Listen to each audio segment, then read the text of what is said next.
What's up, world? I'm Matt Newberg from Hungary, and this is The Feed. Each episode, we'll dive into conversations with the industry insiders who are leveraging technology to shape the way we eat. On today's episode of The Feed, I sat down with Bobby Brannigan, founder and CEO of Mercato, a local marketplace highlighting over 1,500 top independent grocers and specialty stores in the US. In this episode, we'll talk about how Mercato is able to quickly digitize merchants, the role of its unique marketplace alongside larger competitors, and how it strives to make grocery delivery profitable for its markets. All right, Bobby, it's awesome to have you on board. I'd love for you to just talk about your background working in your father's grocery business back in the day, and your early entrepreneurial career in the college textbook space, and then kind of the founding story of how you discovered the problem that basically prompted you to found Mercato. Sounds great. So grew up in Brooklyn, and my family store is in a unique area, an Italian neighborhood in Brooklyn. So you can imagine back in the day the type of the setting of this neighborhood. But grew up working in the store from 8 years old, working in the store, delivering groceries to everybody in the neighborhood. Kind of cool spot to be. As a kid, I got to know everybody in the area. I knew everybody's grandmother, grandfather, cousins, brothers. It was like the whole neighborhood was a family. So it was like a really cool experience. But for me, it was my entry into business. And it's funny, you start in business and you grow up in business and you don't realize what you know. Because to you, a lot of the stuff is common sense. So throughout my business career, it was kind of a challenge for me in hiring people over time because I thought certain things were just common sense. But I guess things become common sense when you start working at 8 years old. But working in the store for a decade until I went to college, learned the grocery business, in and out pretty well. And then my aim when I went away to school is that I wanted to do my own thing. It's nice working for a family business, but you also don't have a lot of autonomy just to do your own thing because there's other family members involved and opinions. And when you're younger, you don't really get the respect and credibility that you'd like. So when I went away to school, one of my aims was that I wanted to start something. I wanted to do something for myself where I could be in control of my own destiny, have my own freedom, and essentially like run my own business. So going away to school, I originally thought I was going to be a stock analyst or a stock trader, and that was kind of my thing, trading stocks. And my freshman year, I went to the bookstore to sell my books, and they wouldn't buy half of the book. So it actually presented an opportunity to me. It just like landed right in my lap, where I asked the person in the bookstore, I said, hey, what do you want me to do with these books that I paid $500 for at the beginning of the semester? And she's like, you could throw them in this pile over here. And this is back in 2000. And I said, wait a second, could I have the pile? So I grabbed a friend. She said, yes, of course. We took the whole pile, and within a few weeks, we sold them for about $5,000. So that was the start of my company, kind of just naturally popped up in front of me. And then in doing that, I realized that, the world was going online. The situation with these books in particular is that they weren't using them on our campus anymore, but they were using them on other campuses. So what I did is in selling them online, I realized, wow, there's a real mismatch in the market. If I can get my hands on enough of these used books, I could sell them online. And as I started doing more research, I realized that 2 or 3% of students were buying the textbooks online at that point. So it was a great opportunity to go and build an e-commerce platform. So instead of owning all the books myself, I decided to create a marketplace where people could post their books. And we grew that business over the course of about 13 years. Growing up in Brooklyn, I didn't know a lot about venture capital. Like nobody in my family worked in a corporate job. So it was all about just hustling and turning a dollar into two to build a business and grow a business. So with that company, we actually bootstrapped the business to 100 million in sales over the course of about 13 years. But it was a longer period of time, but we learned the business in and out. And we built, pretty big business for not having raised any money. That's GMV or revenue? That was GMV. Cool. And then, so then you start Mercato. Well, how did you come across, what was the transition there?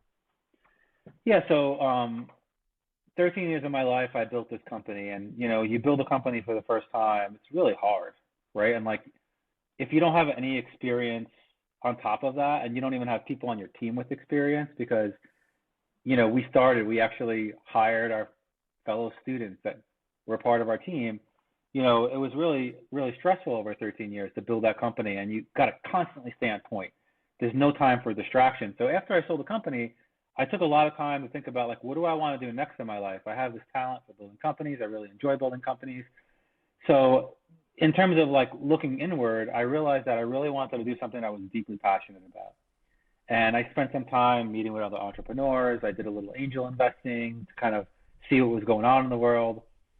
For over a decade, I had my head down on one business. And in doing that, I realized that, I was deeply passionate about independent grocery stores, helping people like my dad. And I had a lot of experience with building software and building marketplaces. So at the time, as I was doing the research, I was actually at my dad's store one day, and everything was still in the Stone Age in his store. No point of sale system, no social media, no website, no e-commerce. And then I remember standing in the front of my dad's store with my dad, and a Fresh Direct truck drove across the store. And we're like, wait a second, they're in our neighborhood now. This is the first time that we ever had seen a grocery delivery company in our neighborhood, because his store is kind of on the outskirts in Brooklyn. It's like 45 minutes from Manhattan. So Fresh Direct didn't really go that far. So at that point, I decided, I'm like, Dad, I'm building you e-commerce, period. I'm just going to build it for you. And obviously, as I started thinking about it and building it and all the complexity for online grocery and building all the technology, I said, why am I going to build this for a single store? Why don't I build it for all the stores in the industry? And what a great mission it would be to help people just like my dad, like I previously mentioned. So it really resonated a lot with me to build a software for the little guy and help them compete with the big guys. Amazing. Love that story. And great that you spent so much time growing up around that space. I guess talk to us just about the, at a high level, what the independent grocery market looks like today. How that accounts for sales versus number of locations, and then how penetrated they are when it comes to online sales. So, I mean, grocery is about $1 trillion market, and about 20% of that market is independent grocery stores from a sales perspective. Mm-hmm. So you're talking about, 800 billion versus 200 billion. Right. 200 billion is still a pretty sizable market. Textbooks, the industry I previously was in, was about $15 billion market. So still a really big market with independent grocery stores. However, they're not just 20% of sales, they're 50% of the geographic footprint. Wow. So there's about 50,000 stores across the country. So as you can imagine, there's on average less sales per store. They don't have the mega stores like a Meijer or Kroger and Albertsons. Right. They're more smaller footprint, urban areas, meeting the unique needs of certain communities, but pretty big footprint of stores. And then I guess how I'm sure there was a huge amount of rush to Mercato during COVID. I think that's when we first connected. Just talk to us about when you're sitting there in the store with your dad and you see the Fresh Direct truck come by, that's like the first early warning, right? And I'd imagine that a lot of these merchants, and you have a wide variety of them, but from your local butcher to your cheese shop to your small SKU grocery, probably ignored most of it for as long as they probably could keep putting it off, and then they kind of rushed into it when they couldn't do in-store shopping. And that's obviously such a rich experience, going to your local butcher, getting to know them by name. So it probably wasn't intuitive, but I guess, can you talk to the narrative of these independent, cherished merchants that serve our local communities, and how they were approaching technology before and after? Yeah, so I think, to think about this, you have to think about the mindset of an independent grocery store owner. They're operating their business to generate a profit to feed their families, right? This is not a bigger corporation where people own the stock and it's, traded and all of that. So anything they do, they have to do something that's going to make them money, because they have a limited amount of time and what they can do. They can only take on so many initiatives, and some of these operations are really small. It's like, all right, we have to put a new refrigerator in, or do e-commerce, right? Or change this product line, or change our deli case, or do e-commerce. So we're really at the end of the day competing with different aspects of the business in terms of what they might do. So ultimately, it comes down to, is it a profitable thing for them?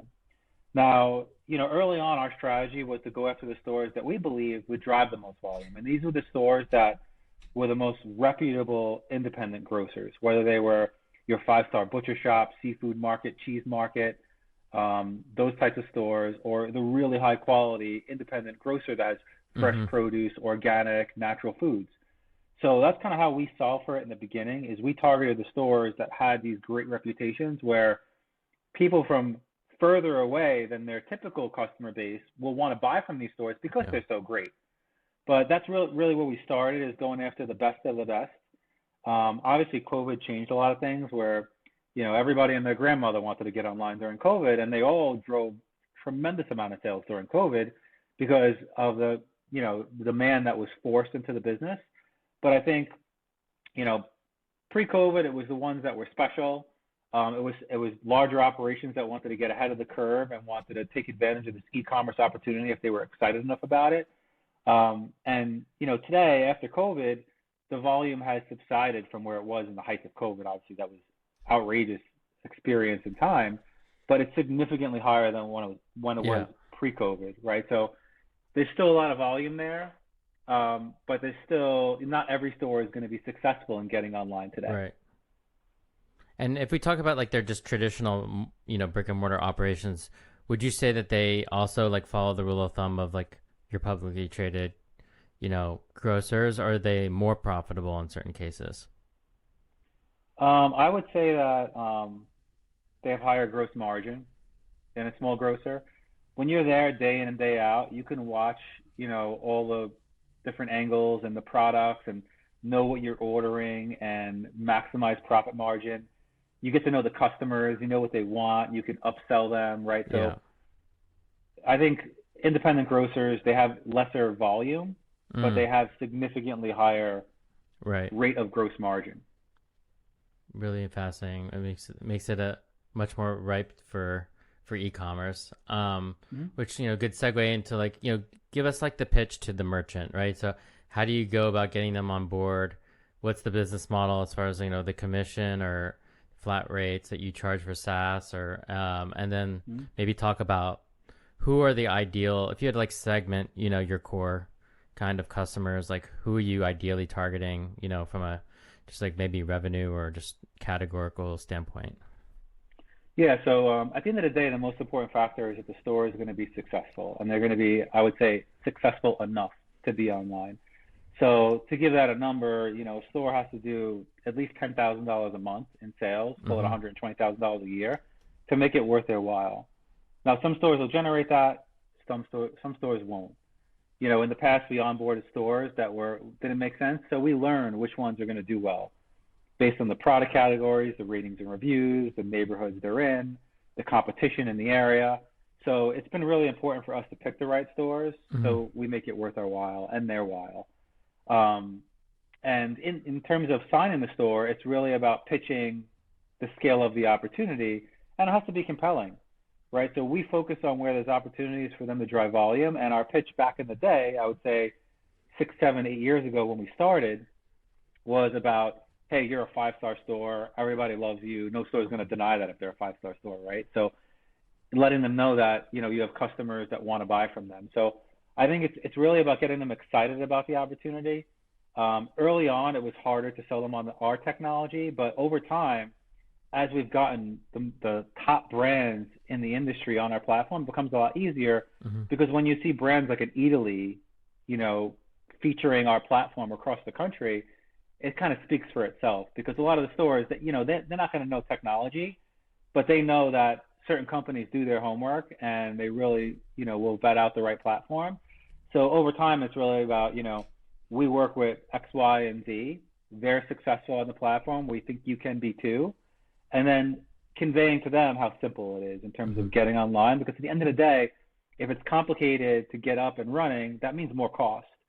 So essentially, we have to give them kind of a presentation that conveys, this is going to be profitable for you, right? You don't want to have something that's going to just bog down their time and take up a lot of costs and ultimately end up losing money. So it's really important that we find the stores that can drive scale and profitability. And what's the like overall business model? So we charge a transaction fee of it's 9% transaction fee Mm-hmm. on orders. So if you look at restaurant delivery, they're significantly higher. And Yeah, when like we three started, times. we decided we want to keep it single digit Mm-hmm. because groceries have smaller Yeah, margins than restaurants do. makes a lot of sense. And then, like, wait, so when you said 5-star merchants, you weren't going and aggregating them without them being onboarded and saying like, hey, you were getting 5 stars. Like we're selling stuff without their permission, or like, what do No, you no, mean we by that? never got into that. We Okay. never did that. Like some companies did that back in the day, but we leveraged Google ratings and reviews. Okay. Makes sense. Early on, it was Yelp, but then Google's now dominating. But Okay. we basically will grab those reviews and understand who's going to do well. Got it. Yeah. There's a lot of legislation now to prevent those companies from, aggregating In-N-Out Burger when In-N-Out is just already inundated with drive-through orders. Yes. But okay, so how many merchants are we talking now on the platform, and what are your how many markets in the US? So we have about 1,500 stores across the country. We're in 48 states. So our platform is pretty light and easy to scale because we don't manage delivery ourselves. We integrate with Mm-hmm. third-party delivery partners. Right. So, and this was especially great during COVID because we'd be launching a store in Alaska, Hawaii, and Maine in the same day, right? Like Mhm. it didn't matter. So, but that's what we have today, about 1,500 stores, 48 states. And then when you look at, I was actually just on there, just refreshing my memory of like what's available in LA, and I'm seeing restaurants now on Mercado. I can get an omelet or pancakes delivered from Dupar's or a pie. I'm assuming pies are mostly. I just talk about the diversity of this because I find this really fascinating, and it's kind of why I reached out. I was actually at Jubilee Market in Greenpoint, New York, when I was visiting, Oh, cool. and I saw that they were promoting you, and there's a whole narrative in the. And this is a sidebar, but there's a whole narrative in the restaurant world where you don't want to promote the third party, right? Here they're Mm-hmm. everyone's promoting Mercado, right? Because Mm-hmm. they have there's no other solution for them, right? It's their first party and it's their discovery engine, which we'll get into. But Mm-hmm. I guess talk about the different variety of merchants, food halls, those kinds of use cases there that are fascinating to you. Yeah, so our aim is to bring the best of your city to you. And it's really focused around grocery, but a really important component of the grocery world are public markets. But we aim to bring them all together, and to do that, it requires some complexity in terms of how the technology works and working with all different types of organizations. But really, in terms of why stores want to promote us, is because more than half of our volume comes from people that are Mercado Green members. So essentially, Mm-hmm. delivery membership, they pay $96 a Right. year. They get unlimited free delivery from all the stores. So what the Awesome. stores understand is that a customer might not get a membership just for them, Right. but to get a membership across all of the Mercado platform, it gets people shopping more often, and kind of coming back Mm-hmm. and ordering over and over again. Mm-hmm. So, but that's really the core reason why they'll promote us. But the types of stores, so your 5-star specialty stores, right? Meat, fish, produce, international grocery stores, natural markets, public markets. For example, with public markets, what we do is we actually set it up where you can order from multiple stores and you get a Yeah, I single love that. delivery. Really cool. And we created this hub and spoke model with the public markets where if you order from 5 stores, they bring it to one location in the public market, and delivery will come and pick it up from the location and deliver it to you. And we have, I think, 50% of the largest public markets in the United States. So Wow. like Chelsea Market, Boston Public Market, Reading Terminal, Pike's Place, LA Farmers Market. We've done really well with that because we've built special technology to facilitate that. I love that. Yeah. I saw you at Essex Market, and I was actually recently in Spain, and I saw that Amazon had a deal with the food hall out there, Oh, really? Mercado de la Paz, which I'll be writing about this week. But Mm-hmm. really interesting to see that cornucopia of options when you deal with food hall, and being able to collapse that down to a single order and then leverage kind of the efficiencies there. Mm-hmm. It's really interesting. Yeah. So, and I would imagine that pre-prepared foods is also a use case. if I want dinner, but I don't necessarily need it to come right now, maybe I'll get it during lunchtime. I'll order some groceries to cook, and I'll get maybe a lunch or a dinner for later that I can heat and eat. Is that becoming a growing use case of the platform? Well, I think, from the very beginning, we always had prepared foods. And the reason why we had them is because, most of your grocery stores in urban areas are going to have prepared foods. They have higher gross margins, a great way to Right. kind of have your store running really efficiently. So we really are focused on the grocery stores and public markets. Through that, we've added some prepared vendors, but it's not really our strategy to go after that. It's crowded enough in prepared foods. Yeah. Dozen companies competing for that business. So we're really focused on grocery. And even on our platform, if you want to order, the fastest you can get it is within an hour. So Mm-hmm. you can't order and get it in 15 minutes or in 10 minutes. It's, Right. like on a Grubhub, for example, or an Uber Eats. So we Mm-hmm. don't have that kind of rapid restaurant delivery kind of concept. Totally. It's more for scheduled ordering on our platform. Yeah, that makes sense, and that makes it a lot more profitable, I'm sure, when you're thinking about batching and that sort of thing, which I guess we can get into. But Yep. I guess one of the last points on this thread is like, can you share anything about the AOVs, and then maybe also talk about, one of the narratives also going back to the restaurant space is like the amount of inflation between the online price and the in-store price. So can you talk about, are merchants adjusting for that 9% commission to kind of make up the margin there? Are they keeping it at parity? Are they communicating that? And maybe you can talk about kind of what your average basket size is, if you're okay sharing that. Yeah, the average order on our platform is about $95. Great. So it's pretty significant. So as you can imagine, it's not people, buying from a specialty store, one or two products. It's them building a bigger basket, Mm-hmm. which from what we've heard in the industry is that significantly higher than other websites might see, even in grocery, at that kind of a rate. So yeah, it's pretty significant volume. I'm sorry, what was the other question that you had? Like kind of the in-store inflation, so on Oh, the pricing. Instacart, Yeah, yeah, there's they yeah. say, oh, these are the same prices, or maybe they're a little bit more. They're passing it down to the consumer.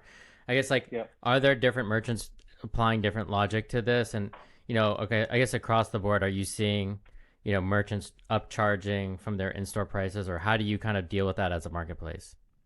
Yeah, so at the end of the day, our number one goal is to make sure the store is profitable in their e-commerce, because what's really important is that they put enough attention to it, they pack the orders with care, and people get what they ordered.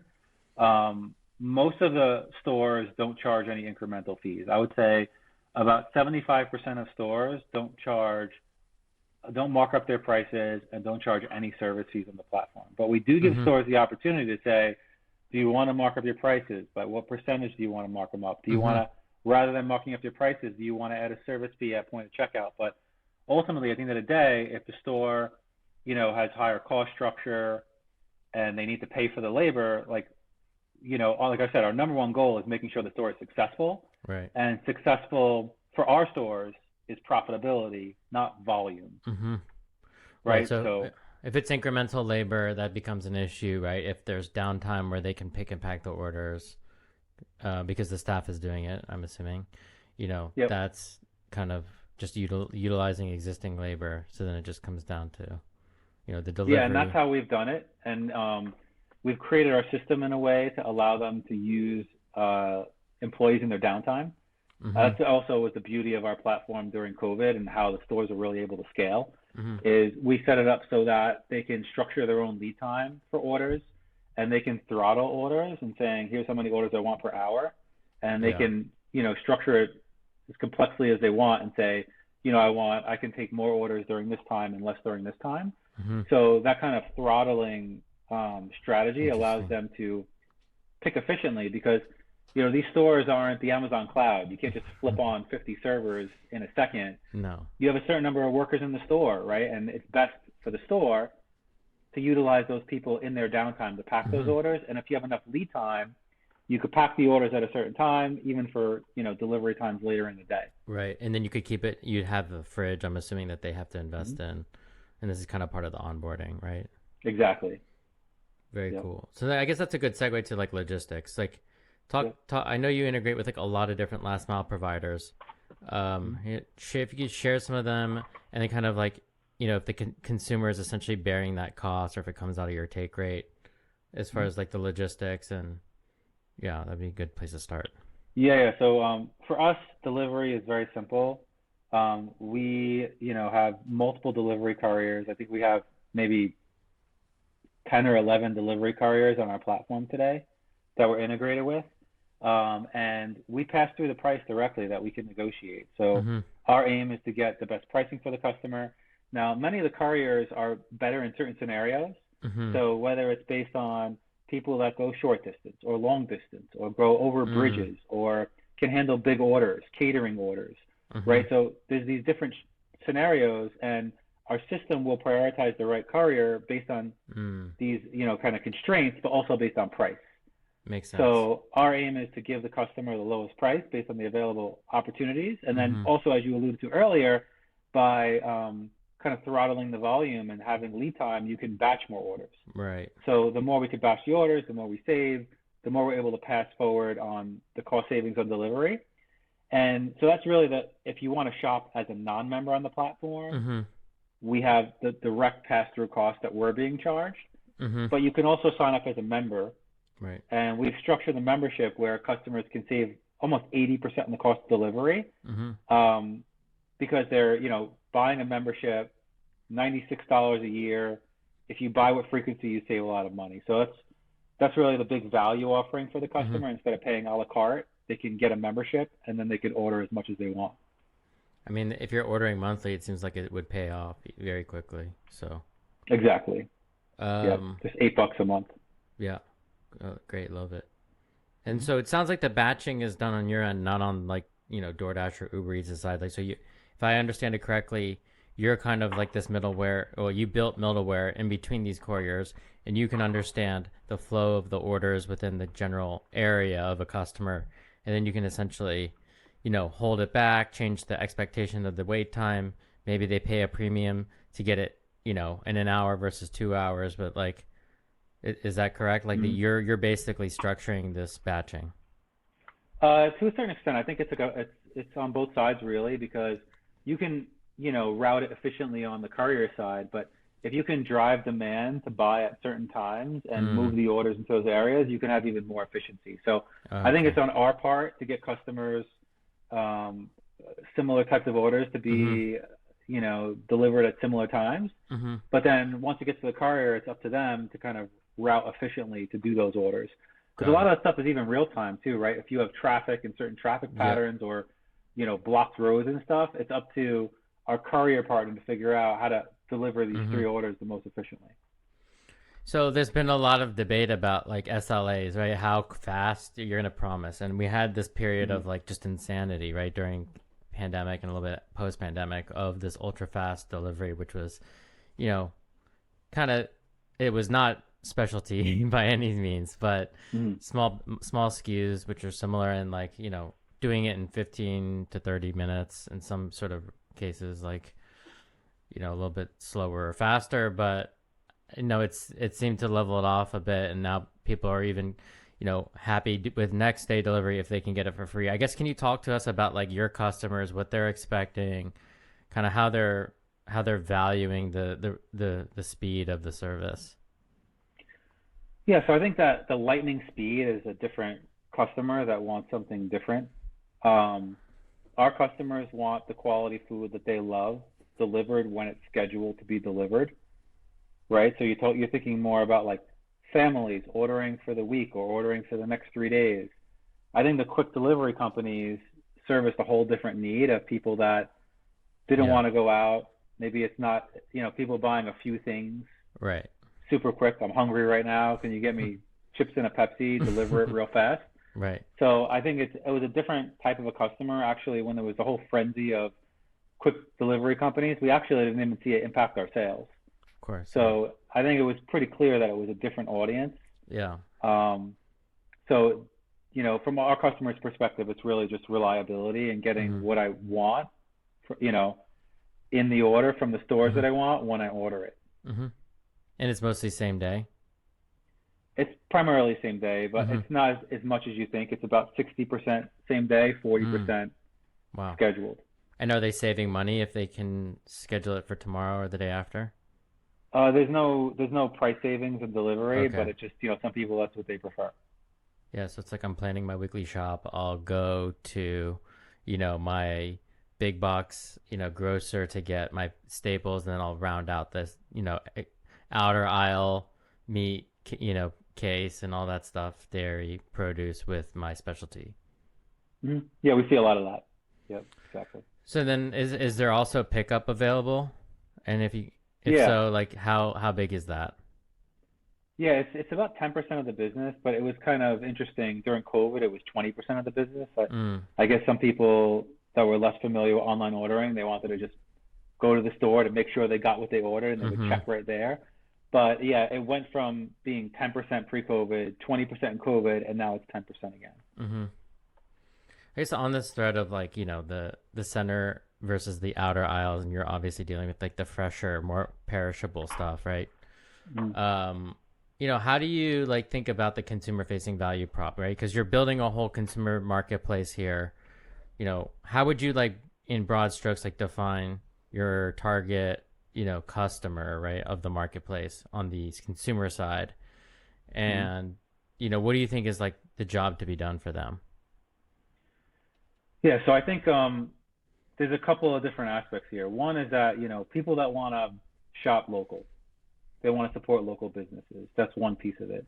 Mm-hmm. The other piece of it is that if you want the best of your city delivered to you, right? So this is really what we put together, and this was the vision from the day one, right? Like, Yeah. growing up in New York City, there was the best place for this, the best place for this, the best place for this. Why can't you get the best of everything delivered to your home? And that's really, has been the focus. And recently, the platform has evolved even beyond that. One of the big things that we're doing right now is we're addressing food access in lower income communities and partnering with government to feed them through the platform. So it's a little bit, that's a very different customer because that audience is getting food credits to shop on the platform.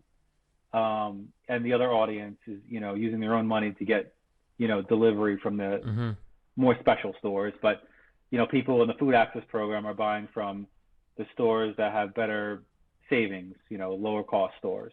Got it. Yeah, I always associated with like you are like the kind of the premium creme de la creme, but I guess you have a wide range of merchants. And is that through Snap? You have a Snap and EBT So integration? yeah, so Snap is one piece of it, but that, Snap is not really what the size of the program that we have today is.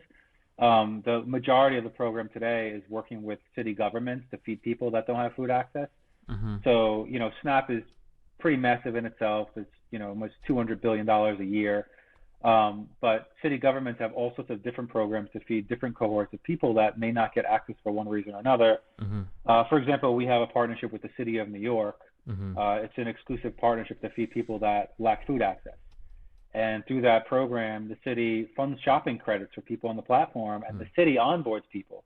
Wow. So if you meet certain criteria and you live in New York City, Mm-hmm. you can get $270 a month in free food on Mercato Wow. delivered to your door. Amazing. And wow, very interesting. And are those types of customers people who physically are, you know, struggling to physically access it, or is it more of an economic thing, or is it both? I would say it's actually three things. So it's people that don't have access to it, where in their neighborhood they might not have the Right. fresh foods that they really need. The other part is that they don't have the money to buy the food, so that's Mm-hmm. the second piece.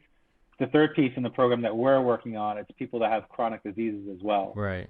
So if they meet those three criteria, then they can get access to the food on our platform and get it delivered to their home. Right. Food is medicine. Yeah. Very fascinating thing. We, Hmm. we did a podcast with Season Health that is also playing Oh, a great. role in this I'm space. actually an investor in Season Health. Oh, awesome. Well, there Yeah, you great go. company. It all comes full circle. So you see the same Yeah. opportunity, which is great. Food is Yeah, certainly medicine. food is medicine. That's for Yeah. sure. Yeah. Um, and then are people doing, if you had to think about like the different, there's the top off, there's the weekly shop. How do you think consumers really are leveraging you? Are they going on, are they going into stores physically, shopping the aisles, and then coming back home and being like, I don't want to run around to like, do my meat and my seafood to go to 4 different places. I mean, I do this because I'm just obsessed with this, but or I go to the farmer's market, really is what I do. But I mean, like this morning, I went to go get some fish from the fish market, and yesterday I went to the farmer's market, and I'll probably do a couple more top offs throughout the rest of the week as I figure out what I want to eat. But like, I'm just fascinated to think about like this hybrid model of like online, offline. Like, are you seeing these customers? Do you have any sense of like whether they order online from Instacart and Mercado? Is there a cohort that just does everything on Mercado? Like, how many merchants does an average customer shop from? Those sorts of things. Yeah, so as I mentioned earlier, more than half of our customers are members, and they're buying all the time. I think they're buying approximately 2 times a month on average, the membership audience. So obviously that leaves room, right? They're not buying, Right. 6, 7 times a month on our platform, right? So when we survey our customers, we find that a good portion of them are also buying on other platforms, visiting the store, a whole variety of things. And the way I look at it is, at the end of the day, for our, from a merchant standpoint, we have these great stores. People want to shop at them. Sometimes it makes sense to order online. You go into these stores, you know what they have. You got the burrata cheese and the prosciutto from Italy 3 weeks ago, and then you order online, so you know what to expect, right? So a lot of it is that these are the stores that you shop at, and sometimes it's not convenient to get to the store, so you order online. So it's really giving the customer the flexibility to get that store when they don't really have the time. Yeah. Fascinating. So you think about like, it's true that you have like a white label component as well, where where grocers are just, or merchants are just essentially like embedding your ordering flow into their e-com, right? And then you have the marketplace, right? So if like, I just want to see what's around me and I'm looking for, maybe I don't have a butcher in mind, right? And I'm just looking for like the highest quality meat or a certain kind of product. This actually happened to me. I was looking for Batarga, which is, like a fish roe from Italy. And obviously Instacart didn't have it. I went on Mercado and I just typed in Batarga and I found that it was at the farmer's market, the LA farmer's market. Oh, nice. But I guess my question is like, how much of the platform is that, where it's like, I don't necessarily know which merchant I want to get it from, right? Or is it, versus like, I already love Italy. I know I want the prosciutto from Italy. Like, I can't have the prosciutto from, some other Italian specialty store. Like, it has to be this particular merchant. Like, those kinds of discovery versus loyalty use cases. Yeah, so to answer your first question, I think about 5% of the platform is through the white label solution, where people go to the merchant's website and they order it direct. We think that the volume is so much higher on our platform, obviously, because we'll spend money advertising and we have a large customer base. But it's also, people have gotten accustomed to ordering from marketplaces. They know that if you order from a marketplace and things don't go well, you'll be taken care of, right? So you have that. It's almost like when eBay started, right? Like, it was the layer of protection between the buyer and the seller. So a lot of people just prefer to buy in the marketplace. And I think, the other part of it is that, the membership program, like I mentioned, a huge percentage of people that are buying with a Mercado Green membership, it's really a higher value offering. In terms of the customers that come to Mercado, I would say about, 85% of the customers that come to Mercado know that they want to shop at a store. So they're coming in and searching for the store that they want to shop at. And then maybe 15% are saying, I want to make pasta carbonara. Where can I get guanciale and make it the right way, right? Like, but that's another benefit that we have with the platform, is you can search the inventory of all the stores in your city. Right. So that's got to be a big value prop, that 15%, incrementality, right? If you will, is like essentially, new customers for the merchant that they otherwise would not have had because they're online. Yeah, and those are actually, a lot of them are really big customers, as you can imagine. We recently went and we visited a bunch of our top New York City stores, and they said that one of the big differences about Mercado is that you tend to have a lot of celebrities, like, well-known chefs, really like, a distinct type of audience that wants the very best and wants very particular things, because there's no other platform that lets you do it. Just like what you encountered is that how do you find the needle in the haystack? Oh, Mercado lets you Right. find the exact ingredient. Yep. But we have a very specific audience due to Mm-hmm. having that kind of a feature. And is there a difference in the business? Like, so if you talk about the data and like kind of the pricing for the marketplace versus the first party, do I get access to the customer data regardless of the channel? Do I have to pay anything different?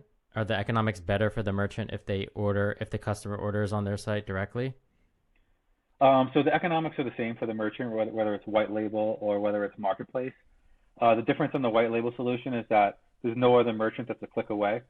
So Right. if you want to send people to a platform, you Mm-hmm. don't want them necessarily to go and Right. search for another merchant. So everything is locked into your platform. Mm-hmm. And then the other piece is you get access to the data. So those are really the two big benefits: is Got it. exclusivity, no other merchants, and access to data. Got it. So they don't necessarily get to market to those customers without spending, maybe you would have a feature where they could spend money to promote themselves to customers on Mercado, but if they're on the Yep, marketplace, there's no way that they can do that directly, right? correct. And is there that kind of functionality? Like, do you have marketing on the marketplace? Like, can I promote myself for certain keywords? So we don't have that kind of brand advertising yet where you can bid on the keywords or anything like that. We allow merchants to do their own funded promos. Mm-hmm. So they can run a promotion that goes across the site. So people could say, Mm-hmm. Dixon's Farm Stand Meats, $20 off your order, for example. Like they could promote that. And then we'll Mm-hmm. also work with our merchants if they're of the high enough quality, we'll do an email offering for them to our audience. So it has to be the quality that we'd want to share with our customers. But yeah, we'll do kind of CRM promotions and website promotions. Got it. And do you see an opportunity with? I mean, I guess the kind of Instacart, Google, AdWords for CPG is less of top of mind probably for you guys because you're not dealing with the Unilevers, the Crafts, etc. Is that, or do you think that might be Yeah, something? I think that's part of it. I think, we're a much smaller company, so you have to prioritize.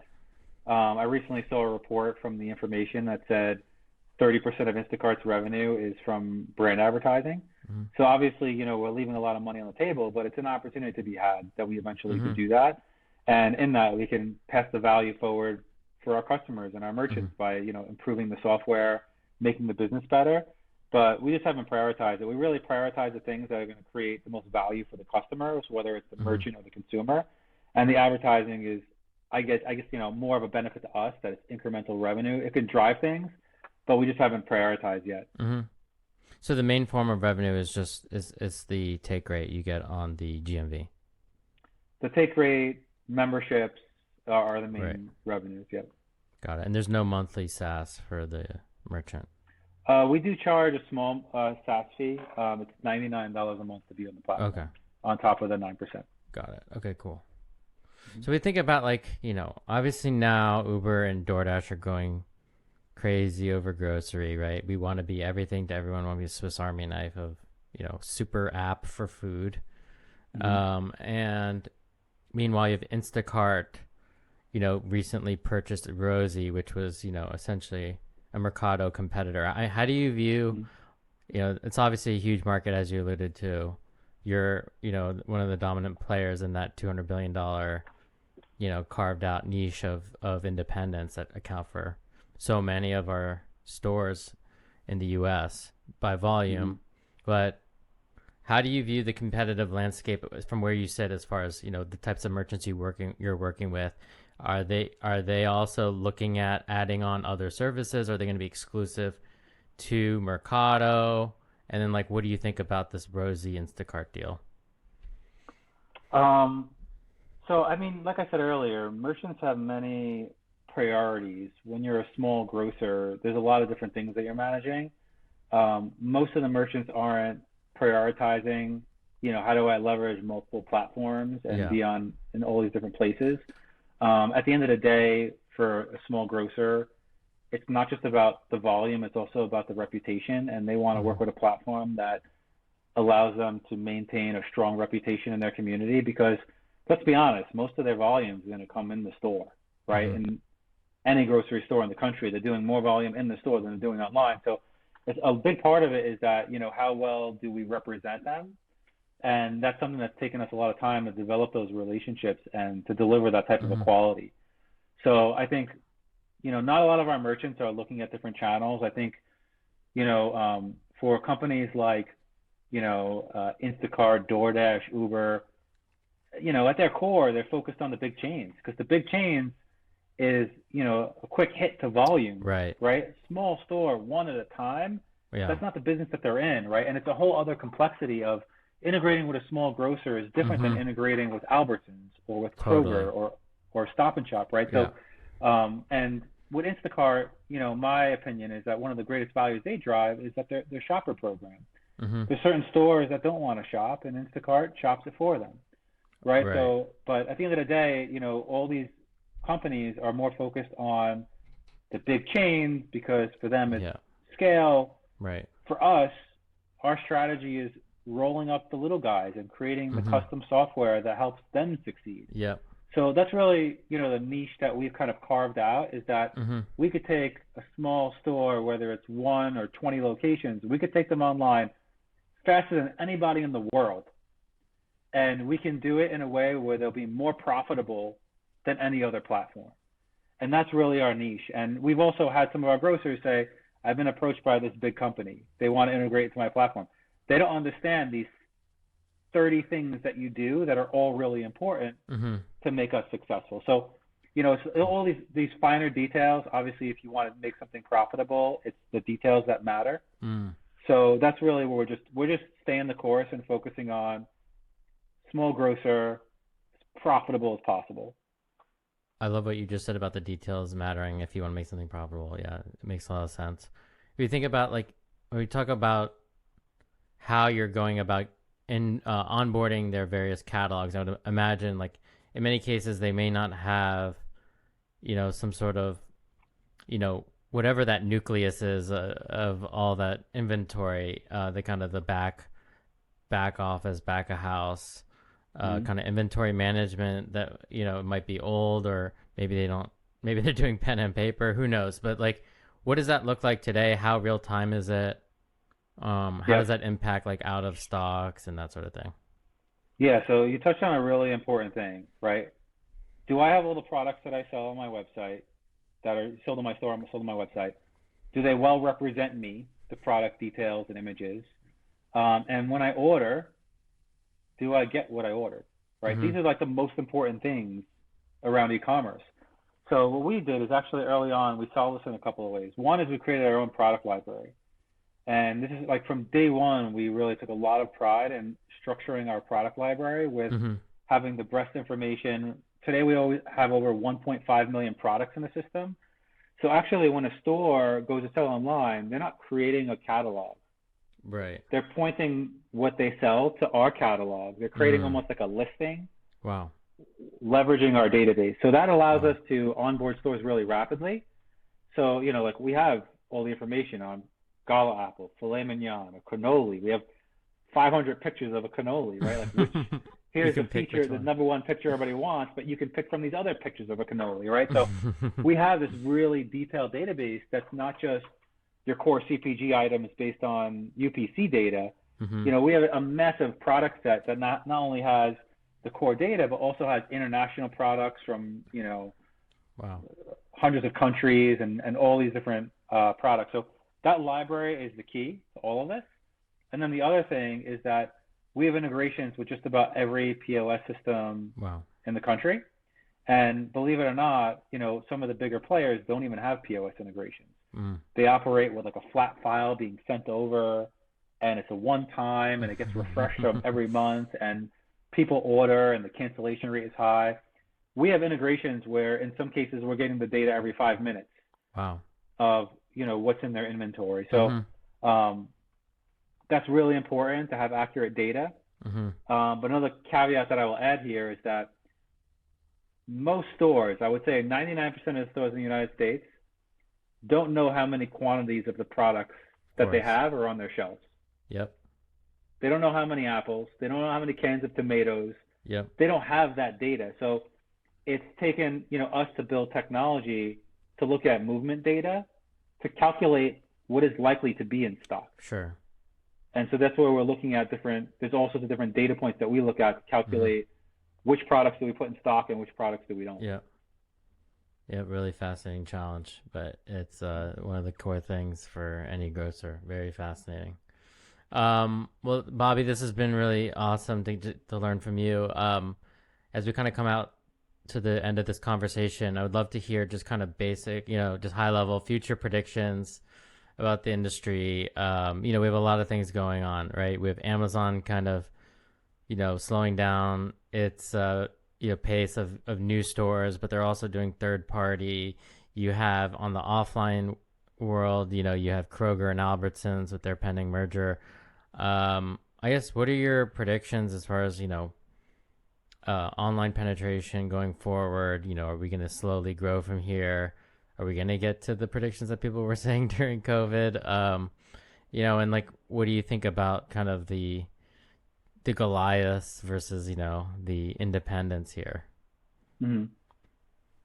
So obviously there's been cycles forever, right? Like back in the day with like Webvan and Cosmo.com and different companies, right? So it ebbs and flows based on a lot of it based on the economy too, right? Like Cosmo just missed its chance to go public, like by days, right? Like so this stuff is wild how it works, right? And how in certain moments companies get more aggressive and they want to seize the market, and then the market pulls back and it's about surviving and being profitable, right? And those are the companies people want to fund. So I think it's, there's a cycle going on, and I think that at the end of the day, people want what's easy. Mm-hmm. They want to save time in their life. There's certain things that they want to experience,